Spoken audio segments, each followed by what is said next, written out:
everybody. Welcome to Tyheam Talks. I am your host, Tyheam Kumiria.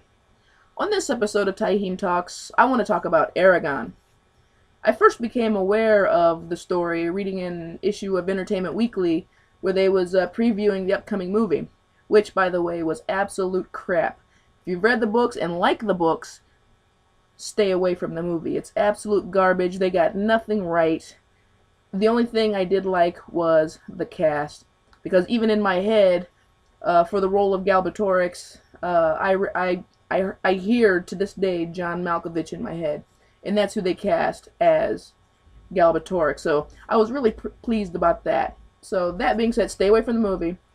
Let's focus on the books. I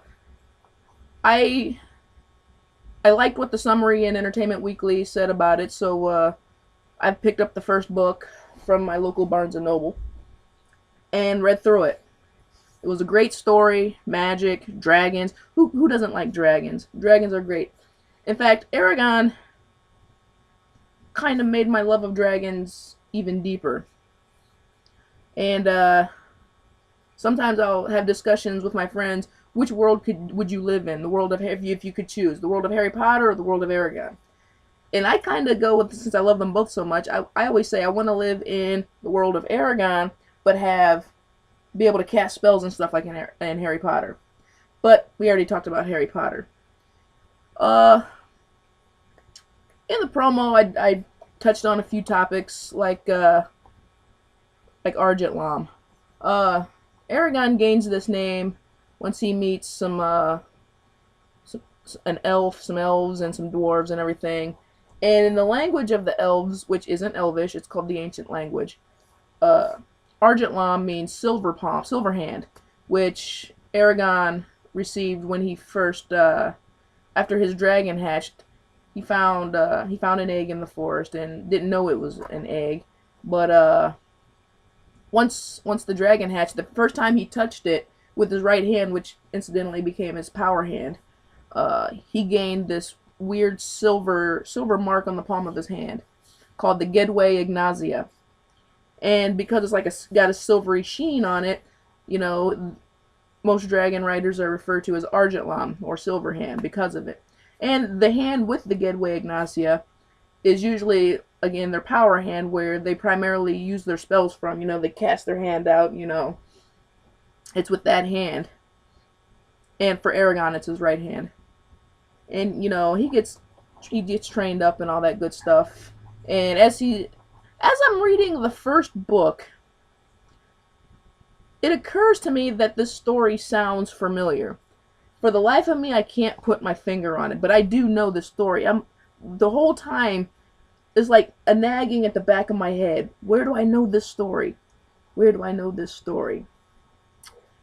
So I continue reading, of course. And it's not until really partway, maybe almost halfway through the second book, that it clicked. I'm reading Star Wars. When I go back to the first story and, you know, rereading the first story, it makes a lot more sense. And by the time I finished the second book, it's and not the prequel Star Wars. This is the original 1970s and 80s Star Wars story, the original three, as it were. And because I was familiar enough with the Star Wars mythos, I kind of knew some of the events that would occur in the third book. And it was slightly kind of a spoiler, but, you know, it seemed also at the same time a natural progression of the story. And so I was surprised, but at the same time wasn't surprised. So when the characters, again, spoiler alerts here if you haven't read the books.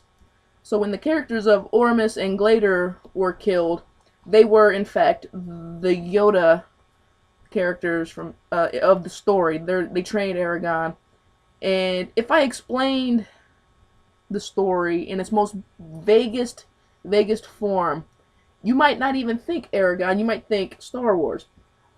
In fact, I explained it to a friend of mine not long after I discovered this, and he pretty much stopped me like, why are you telling me Star Wars? I know Star Wars. And I was like, exactly, it's not Star Wars. There's even a scene in the third book when Eragon finally makes his own sword and utters its true name of Brissinger.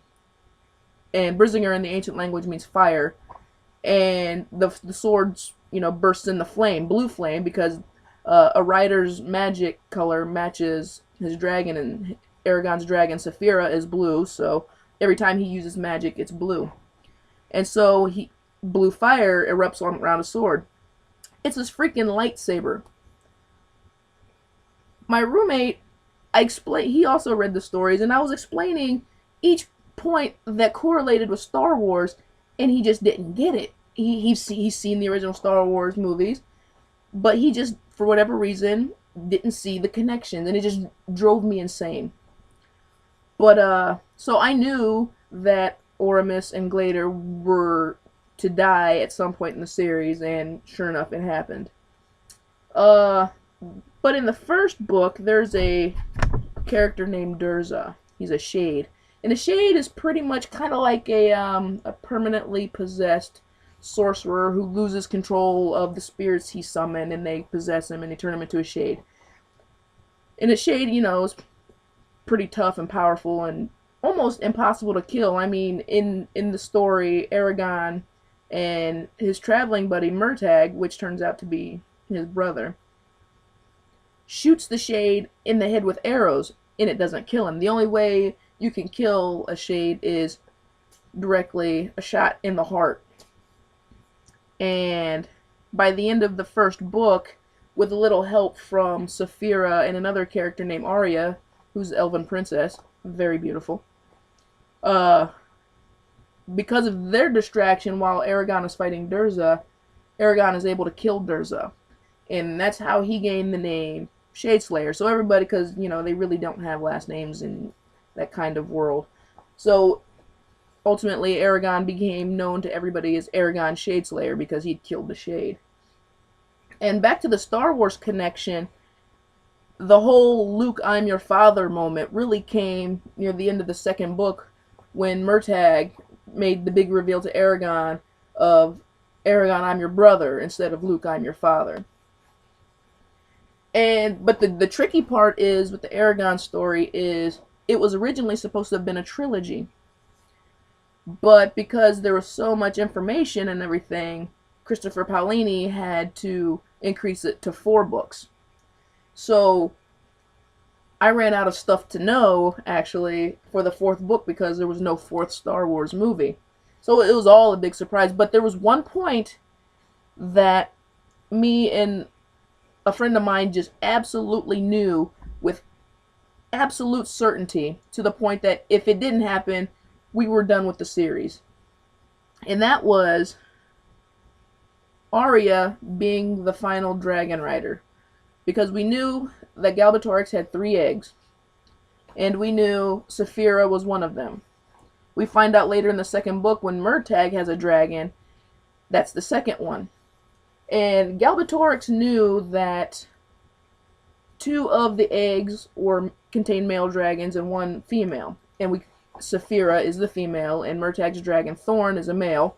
So we knew that the final egg was a male as well. And in the first book, Arya is an elf, and she can use magic because elves are magical creatures. And when she was distracting Durza with Saphira, she had shot some of her magic out, and it was green. So based on that alone, me and my friend knew that A, the final dragon egg was green, and B, Arya had to be the 3rd dragon rider.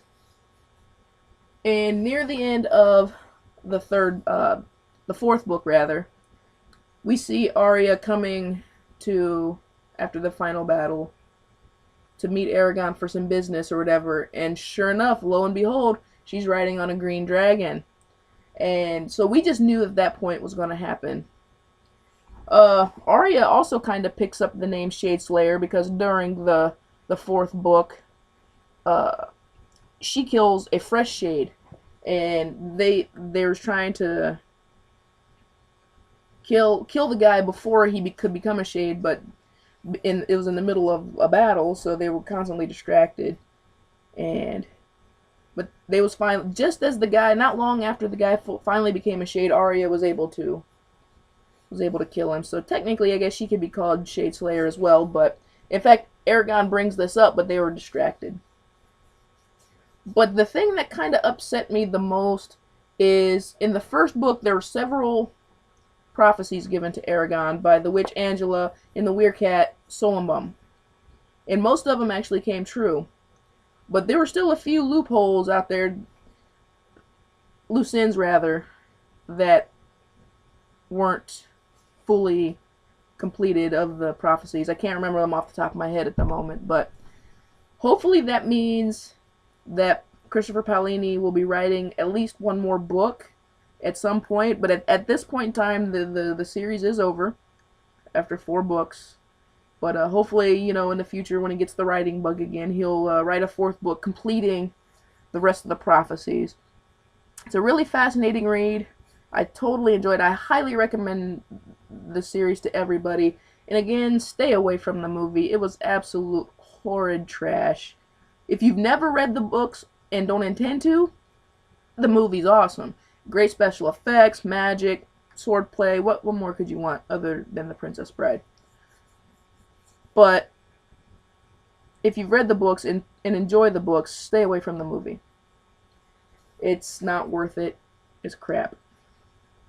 I think that's pretty much all I want to talk about at this juncture. Tune in next time to Tyheam Talks. Bye-bye.